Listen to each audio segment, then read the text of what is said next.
No, yo quería contarles un poco porque esto lo estamos planteando en función de formar un grupo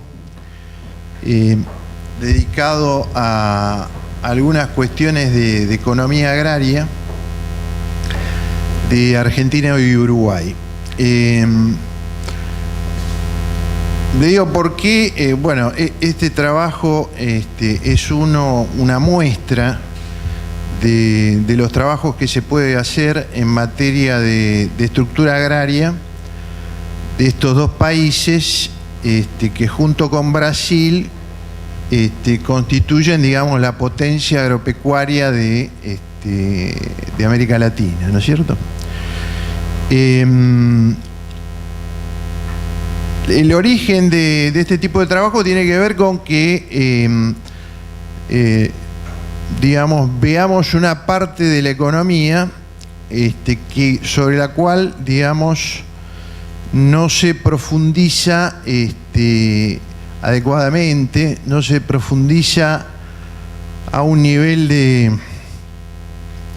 rutina de análisis económico, como en realidad se hace con la economía monetaria. Es decir, como dice Clarín, hay 40 millones de argentinos que son economistas, pero en realidad son economistas en economía monetaria.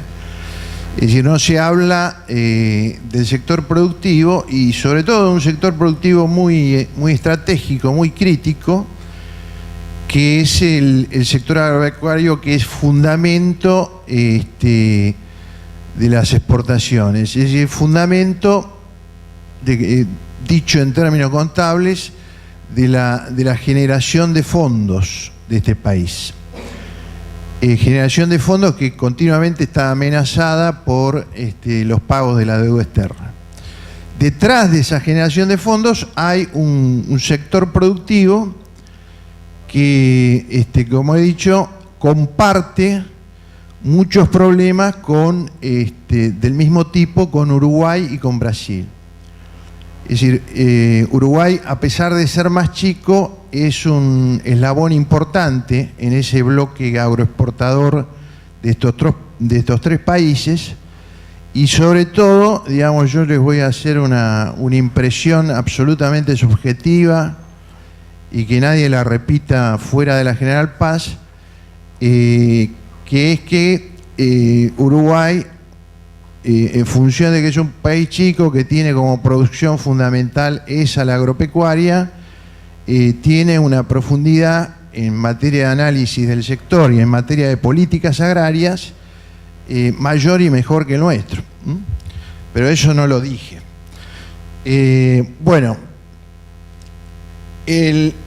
lo que planteo acá es simplemente un artículo en borrador. Es decir, tenemos hecho con los uruguayos, es decir, yo trabajo hasta ahora con la gente de la Universidad de la República de Uruguay, la Facultad de Ciencias Agrarias, y acá ahí con el profesor Arreliche, y en Buenos Aires con el profesor Pierri, que también trabaja en el área de economía agraria, en económicas. Y acá somos amigos y vamos a tratar de armar un grupo con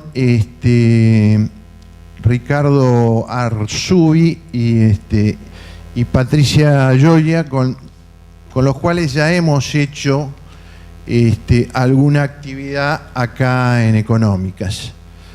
El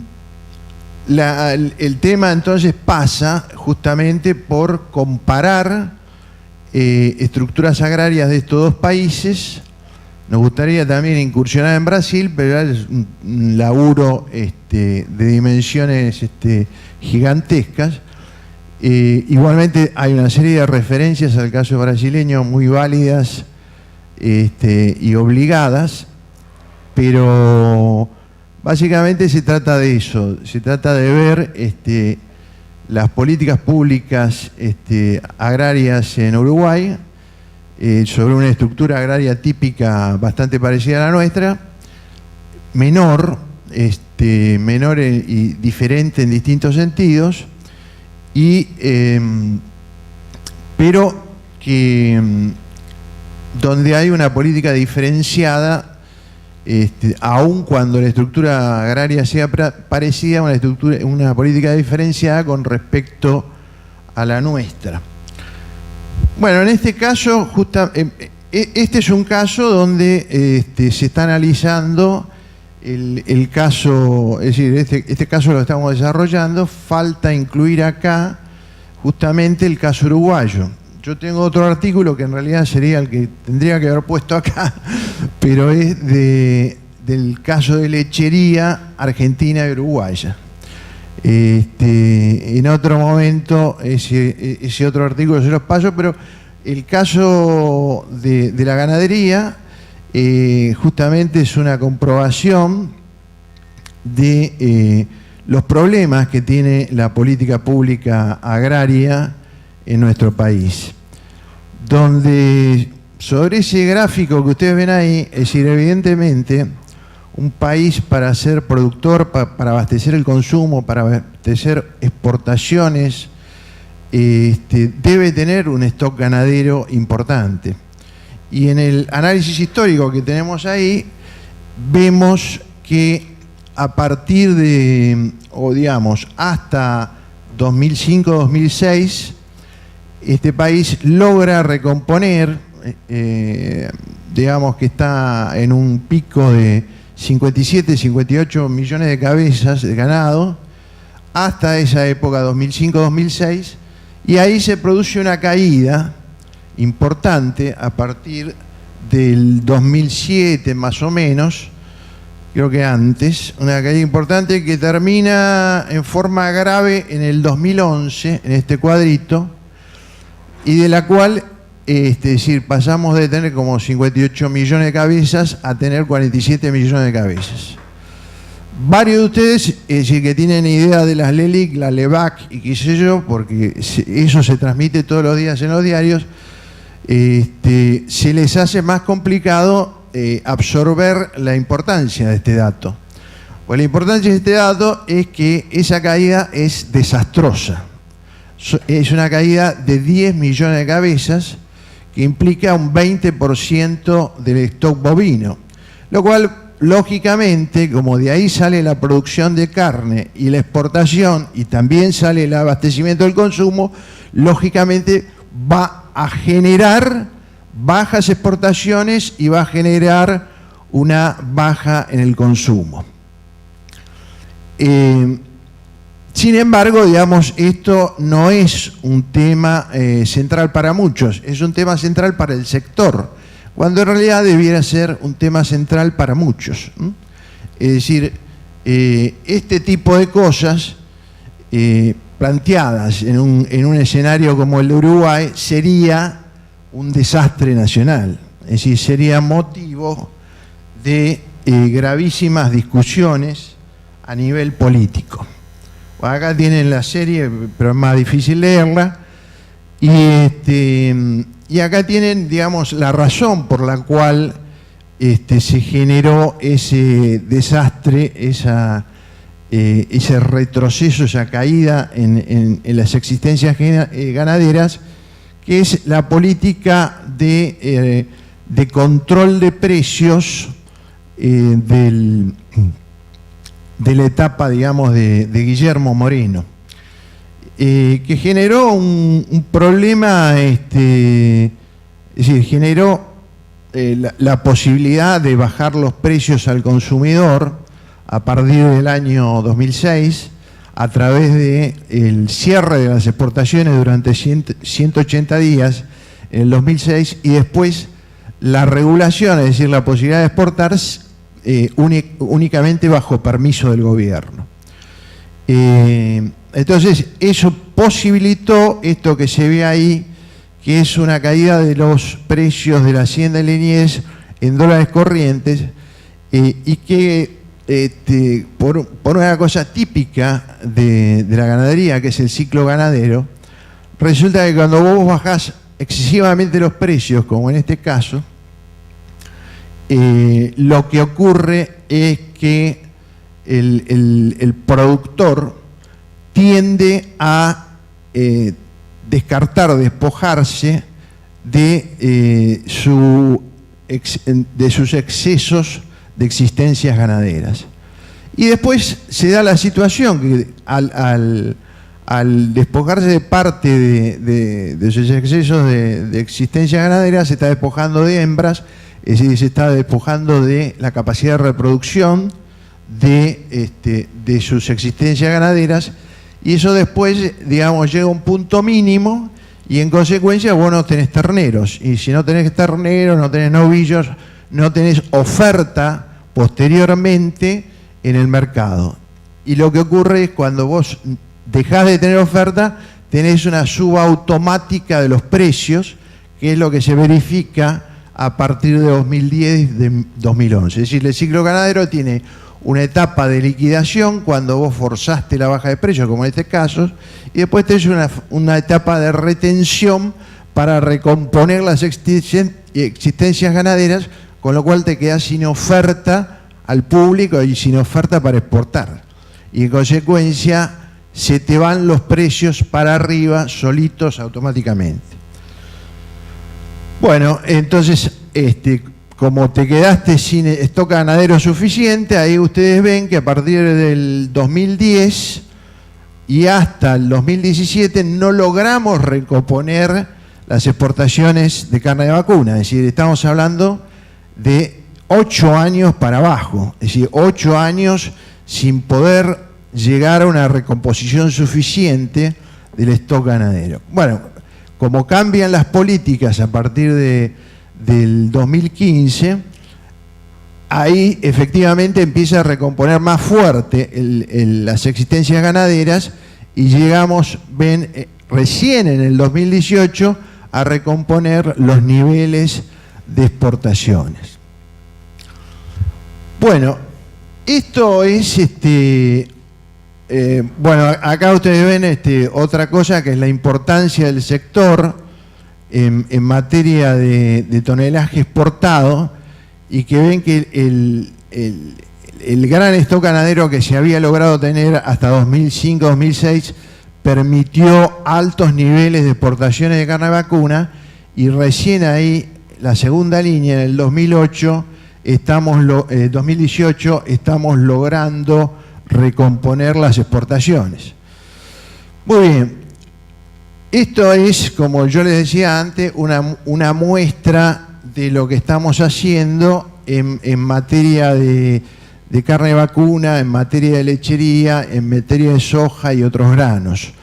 Todo un sistema de estructura agraria que, aparte, desde 2014 está cambiando profundamente, es decir, porque hasta el 2014 teníamos un ciclo internacional de suba de los precios agrícolas, y a partir de ahí tenemos una baja que es generalizada, y que, bueno, generalmente uno la ve en su mayor protagonista, que es la soja, que, bueno, bajó un 50% en términos internacionales, lo cual también es otro desastre absoluto, porque cuando uno habla de una caída del 50% en un precio crítico de productos agrarios, significa una caída muy grande en el nivel de exportaciones de estos países, tanto Argentina como Uruguay como Brasil, lo cual ha llevado, o es un fundamento de la crisis económica, que justamente es más fuerte desde el 2014 para acá, y también en estos 3 países. Bueno, esto es lo que estamos desarrollando. Si me parece que por ahí quedó más o menos claro. Si me sobra tiempo, ¿sobra o no sobra nada? Bueno, si me sobra tiempo, me gustaría que, si alguien tiene interés en hacerme alguna pregunta sobre este trabajo. No, sobre específica. Sí, sí.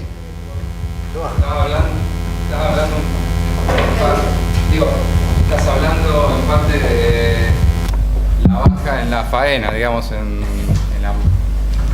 la baja en la producción de carne, ¿sí? Por ejemplo, sí, una baja, digamos, a partir del 2006 hasta ahora, digamos, logró recomponerse un poco el stock ganadero, pero una baja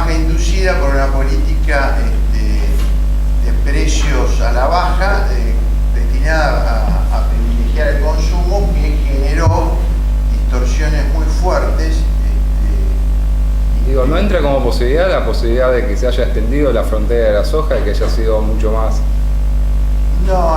asequible? Acá estamos volando muy por arriba de la cosa, pero el impacto de la política de contención de precios justo en un ciclo internacional de alza de los precios, es decir, está mínimamente justificada, pero no a un nivel que te haga caer los precios tan fuerte y que te genere una liquidación, una alta faena que te genera en última instancia caer en tus niveles de exportación, inclusive caer también en los niveles de consumo, porque cuando esto se da vuelta, cuando recompones el stock ganadero, te quedas sin oferta, porque te quedaste con muy pocas vacas que mataste en la liquidación ganadera anterior, y en consecuencia los precios se van al diablo nuevamente, a pesar de que el gobierno haya querido otra cosa. Por eso, digamos, del 2006 hasta 2010, en la fase de liquidación ganadera tenemos baja de precios, y después de 2010 en adelante la suba de precios no termina nunca. La falta de oferta. Es decir, porque el ciclo ganadero es muy jodido, es decir, no es una política fácil de implementar ignorando la mecánica automática del ciclo ganadero. Y cuando hablas de una caída del 20%... Además porque, excede el año calendario, ¿no? El ciclo. Claro, tenés 4 años. La evolución del ganado es 4 años para criar la vaca y matarla. Claro. Entonces no puedes cambiarlo de año a año. Bueno, claro. De año a año es medio difícil. Claro, fue esta política y bueno, la política del trigo también fueron, la política lechera menos, pero también en algo fueron errores de política económica. En este caso fue horror, digamos. Y porque la caída de esas 10 millones de cabezas es una locura. La pregunta más, sí. Hola, disculpe, esa baja de exportación, no soy entendido en el tema, ¿no era porque también algunos países en el exterior no impedían la carne argentina porque no era el corte que les interesaba o algo por el estilo también? Algo así, ¿no? Juan Pablo. No había barreras arancelarias. Claro. Sí, pero de todas maneras, te digo, actualmente, por ejemplo, el gran importador de carne de Argentina es China.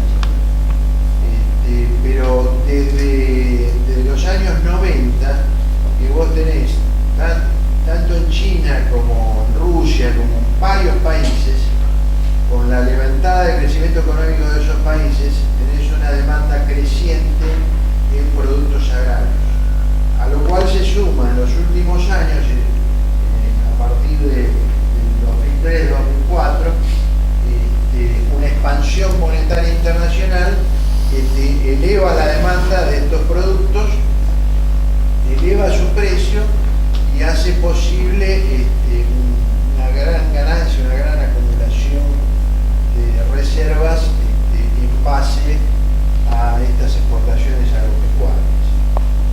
Cosa que la verdad que nosotros, debido a estos errores de política económica, no pudimos aprovechar suficientemente. Bueno, realmente es un tema muy interesante, pero nos queda solamente una exposición.